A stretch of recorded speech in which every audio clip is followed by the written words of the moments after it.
As we conclude this office gathering, I kindly request everyone to rise for the national anthem.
One small announcement from Tamil Nadu BJP.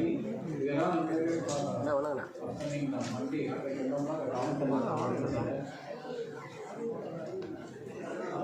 One nation, one election program is there.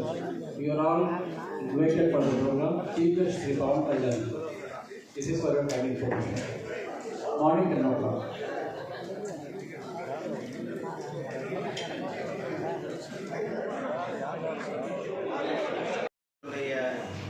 சந்திப்பு கூட்டம் மரியாதைக்குரிய மாண்புமிகு சட்டத்துறை அமைச்சர் அவர்களிடத்தில் நம்முடைய வழக்கறிஞர் திரு பாலகநாதன் அவருடைய டீம் ஏற்பாடு செய்திருந்தார்கள். அதில் மாண்புமிகு மத்திய சட்டத்துறை அமைச்சர் அவர்கள் கலந்து கொண்டு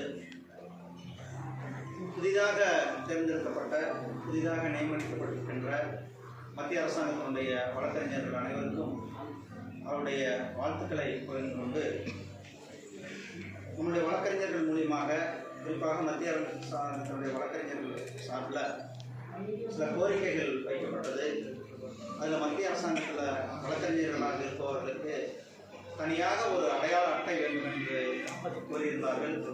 அதை மத்திய சட்டத்துறை அமைச்சர் திரு அர்ஜுன் ராம் மெக்வால் அவர்கள் உடனடியாக ஒப்புக்கொண்டு உடனடியாக உங்களுக்கு அடையாள அட்டைகள் வழங்கப்படும் என்ற அந்த அறிவிப்பை அதே மேடையில் வெளியிட்டிருக்கிறார்கள். அதே போல கட்டணம் லீகல் ஃபீஸ் உயர்த்த வேண்டும் என்ற கோரிக்கையை உடனடியாக அது ஏற்கனவே 10 வருஷமாக அதே ஒரே அமௌண்ட்டே இருக்கிறது. அதற்கான அந்த வழிமுறைகள்லாம் பார்த்து உடனே அதையும் உயர்த்தி கொடுப்போம் என்ற அந்த உத்தரவாதத்தை நம்ம இருக்கிறார்கள். அதே போல் இன்ஃப்ராஸ்ட்ரக்சரை பொறுத்தளவுக்கு மத்திய அரசாங்கத்தினுடைய வழக்கறிஞர்களுக்கு சென்னை உயர்நீதிமன்றம் அல்லது மதுரை உயர்நீதிமன்றத்தில் அவர்களுக்கு அங்கு அறைகள் ஒதுக்க வேண்டும் என்ற ஒரு கோரிக்கை. அது இடம் பிரச்சனை என்று சொன்னார்கள்.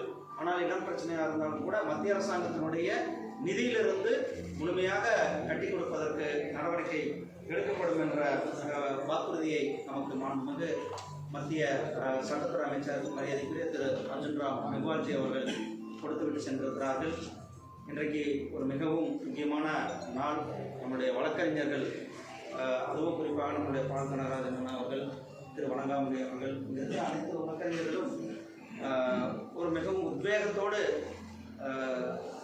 மத்திய அரசாங்க வழக்குகளை எதிர்கொள்வதோடு பாரதிய ஜனதா கட்சியினுடைய நிர்வாகிகள் மேலே போடுகின்ற வழக்குகளை அவர்கள் எதிர்கொண்டு வருகிறார்கள். உங்களுக்கு தெரியும், தமிழ்நாட்டில் இன்றைக்கு தம்பிகள் ஆட்சி நடந்து கொண்டிருக்கிறது. தமிழ்நாட்டில் தம்பிகளினுடைய ஆட்சி நடந்து கொண்டிருக்கிறது. பல சார்கள் இன்றைக்கு உருவாகியிருக்கிறார்கள்.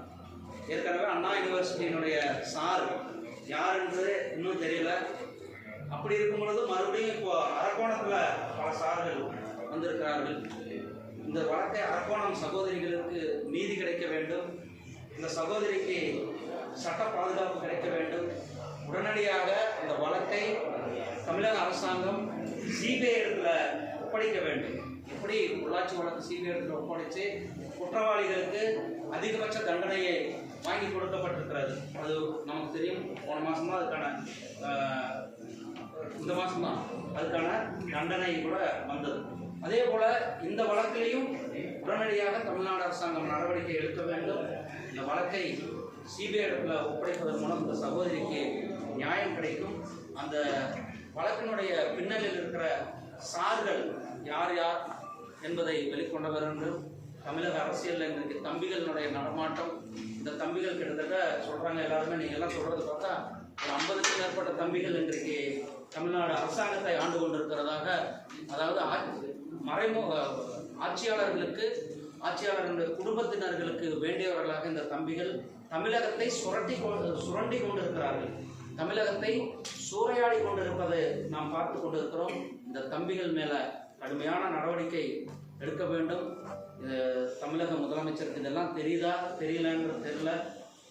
ஆனால் இந்த தம்பிகளினுடைய அவர்களுடைய செயல்பாடுகளை தேசிய ஜனநாயக கூட்டணி ஆட்சிக்கு வந்த பிறகு நிச்சயமாக அவர்களுக்கு என்ன தண்டனையோ அந்த தண்டனை கொடுக்கப்படும். அதற்கு நாளும் மிக குறுகியவர்களாக இருக்கிறது. 2026 மே மாதம் தான். அதனால் இந்த தம்பிகள்லாம் வாழை சுருட்டி வச்சுட்டு இருக்கிறது அவர்களுக்கு நல்லது. இப்படி மக்களுடைய பணத்தை கொள்ளையடிக்கும் தம்பிகள் அவர்கள் மேலே கடுமையாக நடவடிக்கை எடுக்க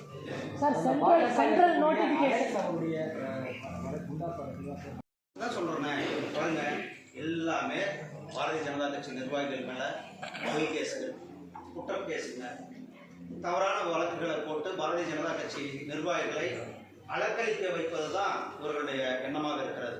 நான் சொன்னேன் பாருங்க, தம்பிங்க வந்து கிட்டத்தட்ட 1000 கோடி 5000 கோடி 10,000 கோடின்றாங்க. இன்னும் முழுமையான விசாரணை வந்தால் 50,000 கோடியா அல்லது 1,00,000 கோடியா என்பது போக போக தெரியும்.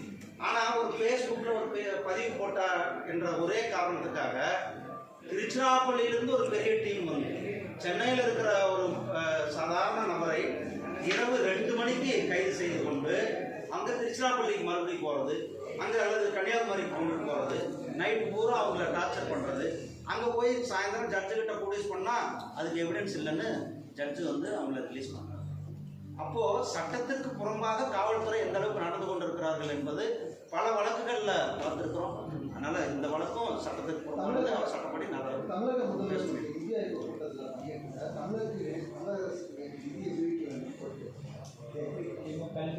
ஏதோ அவருக்கு கடந்த 4 ஆண்டுகள் மத்திய அரசாங்கத்தின் மேலே ஒரு வெறுப்பை உமிழ்ந்து கொண்டிருந்தார். இந்த 4 வருஷம் இணைந்து செயல்பட்டிருந்தா தமிழகத்தினுடைய வளர்ச்சி இன்னும் மேலே போயிருந்திருக்கும், தமிழகத்தினுடைய முன்னேற்றம் இன்னும் மேலே போயிருக்கும். மாண்புமிகு பிரதமர் திரு நரேந்திர மோடிஜி அவர்கள் ராமேஸ்வரத்துக்கு வந்தார். ராமேஸ்வரத்துக்கு ஒரு மிகப்பெரிய திட்டம், கிட்டத்தட்ட அந்த இந்தியாவுடைய முதல் தொழில்நுட்பம், இந்தியாவிலேயே ஒரு செங்குத்து பாலம், நமக்கெல்லாம் அது பெருமை. அப்படிப்பட்ட பாலத்தை திறந்து வைக்க பிரதமர் வந்தார். ஆனால் இவருக்கு வந்து கட்சி தான் முக்கியம்னு ஊட்டிக்கு போயிட்டார். அதுவும் ஊட்டியில் போய் கட்சி நிர்வாகிகளை பார்க்கறது, அல்லது ஊட்டியில், ஏன்னா நானும் ஊட்டி நீலகிரி தொகுதி சார்ந்தேன், அங்கே ஊட்டியில் போய் அவர் ஊட்டியில் ஜாலியாக சுற்றிட்டு இருந்தார்.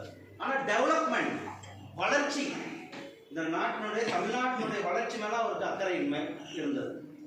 திடீர்னு இப்போ தேர்தல் வர்றதுனால தேர்தலுக்காக நிதி ஆயோக் இதுக்கு முன்னாடி நிதி ஆயோக் கொடுத்த புறக்கணிச்சிருக்கிறார்.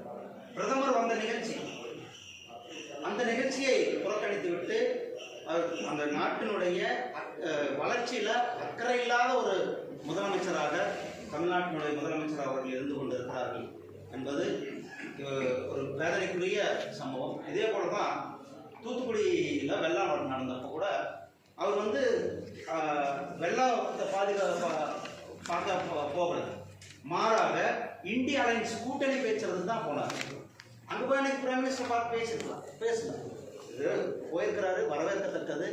என்னன்னா, எனக்கு நமக்கு எல்லாருக்கும் ஒரே ஒரு எண்ணம், தமிழ்நாட்டினுடைய வளர்ச்சி, அந்த வளர்ச்சியை நோக்கி நாம் செல்ல வேண்டும்.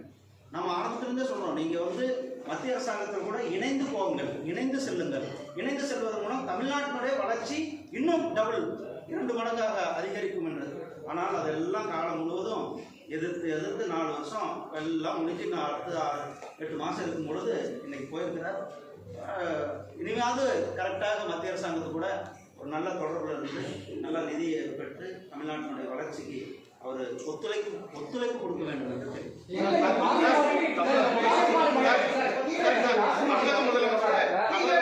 மத்திய அரசு திரும்ப வந்து அனுப்பி விட்டுருக்காங்க சொல்லியிருக்காங்க. ஏன்னா இங்கேருந்து கொடுக்கக்கூடிய ஒரு தகவலை கீழே முக்கியமான ஒரு தகவலை திரும்ப அனுப்பப்பட்டது அப்படின்னு சொல்லுவாங்க. தகவல் அனுப்பியிருந்தாங்கன்னா அதில் ஏதாவது கோரிக்கை கேட்டிருப்பாங்க அல்லது ஏதாவது விளக்கம் கேட்டிருப்பாங்க. அந்த விளக்கத்தை கொடுக்கும்போது அதை ஏற்றுக்கொள்ளலாம்.